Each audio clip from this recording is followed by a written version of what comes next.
Yeah, it's been a real mixed bag from us, I suppose, from a bowling unit. If you look at the last game, the first 10 overs was fantastic. We had a couple of overs that got away from us. It's been a little bit of a pattern for us that we've done some really good stuff. We've taken out a number of the big players exactly how we thought we would. But when the game's been in the balance, we've gone for some overs of 20 plus, and when you go for overs of 20 plus, then you end up losing matches. In terms of changes, look, we always prepare diligently, we're well planned, and when we execute those plans, we're very good. When we haven't, we've been taken apart. So the message really from me is to go back to what are we trying to do against a certain type of player. If we execute those plans, then we make it as hard as we possibly can. And the challenge for us is to do that when the pressure is on at the back end of the game, which we haven't done so far. Yeah, it's been fun getting to know a new squad. It's a much younger squad, less experienced obviously from the team that we had from the previous years, a very successful team, but it's been a great squad to be working with so far, a lot of young talent, and obviously to see someone like Tilak come in and play as well as he has is a surprise to everyone. Not surprising in terms of his talent, but for someone to fit in so seamlessly and have success like he has been brilliant. And the same as the Wild, there's no doubting his talent in the nets. But it's one thing to have talent, it's another thing to transition it. So he made a really nice start in the last game. So look, when I look at our squad, it's obviously different from the previous years. I think with 10 teams, the talent is spread a little bit thinner.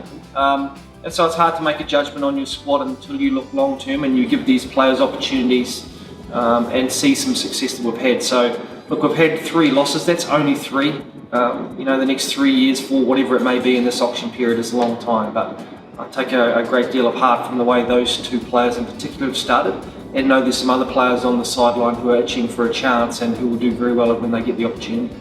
Daniel's an experienced player. I think he would admit himself that his level of performance hasn't met his own expectations. I know he's disappointed with his performance, but that's the nature of T20. Every player at some part of the season will be disappointed with their performances. It's a game where you can be very hit and miss. He certainly missed a couple of times, but knowing Daniel the way I do, you just get back to work. You get back to doing the things that he does well, and hopefully he'll get the opportunity to turn around those performances that he's had. So, look, whether it be Daniel or anybody else in the team who has a tough time, which you are going to have over the course of the season, that support from our team in particular is it's never waning. And I think Rowan talked about it, Zach talked about it after the last game about we always stick together, and that's one of the strengths of this team. So regardless of who's having a tough day at the office or who has a tough match, the support for each other is always very strong, and it's no different in this case. Look, in terms of, I'll start with bowling. Look, it's a simple fix really. If we can stick to our plans, stick to the areas where we want to bowl when the pressure comes on, then I think you'll see a turnaround. As I said, I think we've seen when we have executed our plans the way that we've wanted to, we've been really successful. I thought we saw that in the last game against Andre Russell. We made him work really hard for a 50 and bowled really well. We've just had one player who's come out in each game and hit 30 plus off sort of 10, 11 balls, which has taken the game for us. I look at those things that we've done against those players. We haven't bowled where we've said we were going to bowl. So it's, in terms of the bowling, it's simple. We say we have our plans and we stick to those. Generally, we're pretty successful. From a batting point of view, I think we've done pretty well. We've got ourselves opportunities in 2 games where we had a score that we could have defended and won the game.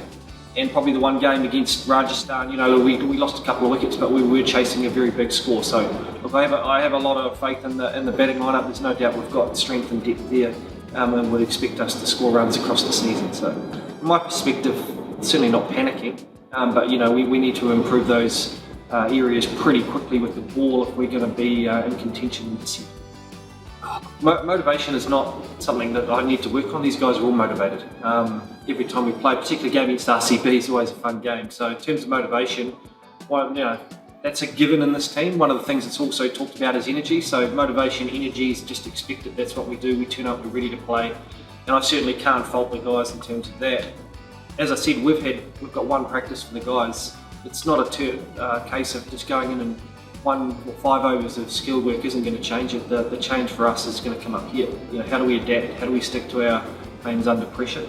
We can talk to our guys as much as we can, but 24 hours shouldn't make too much of a difference. We have experienced bowlers. We have guys who played international cricket, that played IPL, and so they just have to make that mental shift and just hang in there and stick to the plans as I've said, and if we do that, then I'm sure the result will turn out our way in the next game.